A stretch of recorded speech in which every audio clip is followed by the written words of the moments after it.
scarily strong enemies, ungodly bioweapons, the most controversial video game that will live in your brain rent-free long after the credits roll. When it comes to horror games, the Silent Hill series has always been a cut above, beginning with an experimental PlayStation game in 1999 made by a team of developers desperate to make something they believed in. The franchise went on to become the pinnacle of unsettling, creepy, and downright terrifying gaming experiences. This reputation hit its peak with Silent Hill 4: The Room. Playing as Henry Townsend, Silent Hill 4 tasks you with escaping your apartment. As you'd expect, this is easier said than done, and what follows is a nightmarish journey, from ghost enemies trying to cut you down in your stride to an enormous face watching your every move. Silent Hill 4 is packed with unnerving details that will live in your brain rent-free long after the credits roll. The PlayStation 2 wasn't lacking in great Resident Evil games. From Outbreak to Resident Evil 4, this nifty console had a Resi for all tastes, and even had the Devil May Cry series for those of us who wanted a game that moved beyond what Resi offered. But when it comes to a genuinely scary Resi game, Resident Evil Code Veronica X, a port of the original Dreamcast title, remains the only choice. Starting off as Claire Redfield, Code Veronica X follows on from Resident Evil 2, where Claire was looking for her older brother Chris. Set on Rockfort Island,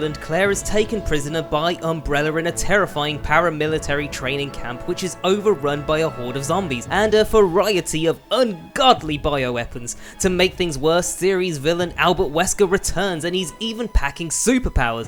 And you thought those zombie dogs were bad? In fact, Code Veronica X has no shortage of scarily strong enemies. Some boss fights and set pieces are less scary than they are unfair, but maybe that was the true horror all along.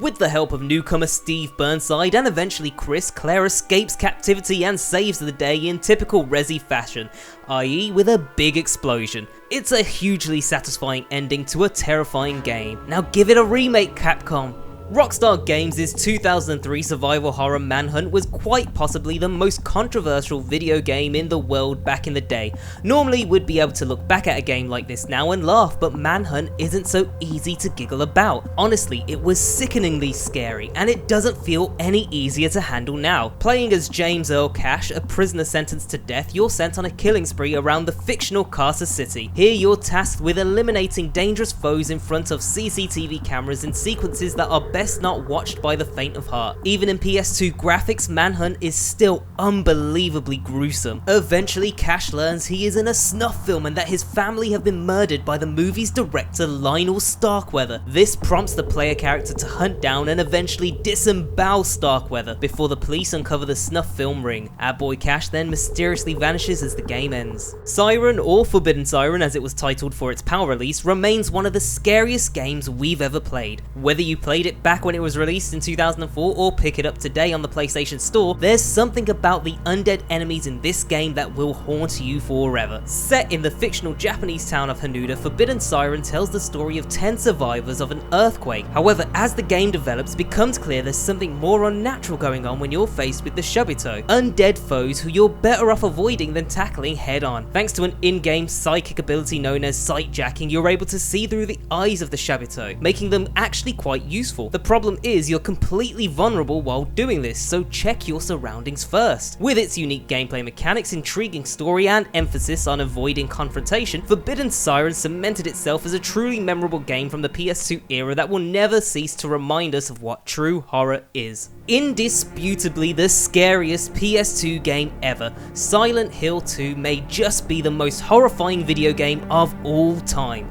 Playing as James Sunderland, you arrive in the town of Silent Hill after receiving a letter from your deceased wife, Mary. Starting from an already confusing situation, the game quickly throws you into an ever-worsening thriller that gets scarier with every turn. James faces a world of unimaginable horrors, all of which relate to him in a deeply profound way, forcing the playable character to examine their own mind to learn what put them there in the first place. As things become clearer, we learn that the darkness of Silent Hill 2 is all because of James and his previous actions, culminating in a fight against a demonic bedridden Mary, which is a lot to process, to be honest. With some truly terrifying moments and gruesome enemies, Silent Hill 2 elevated the series to a whole other level of fear. After all, this is the game that gave the world Pyramid Head. So thank you Konami for forever ruining Tall Hats for me.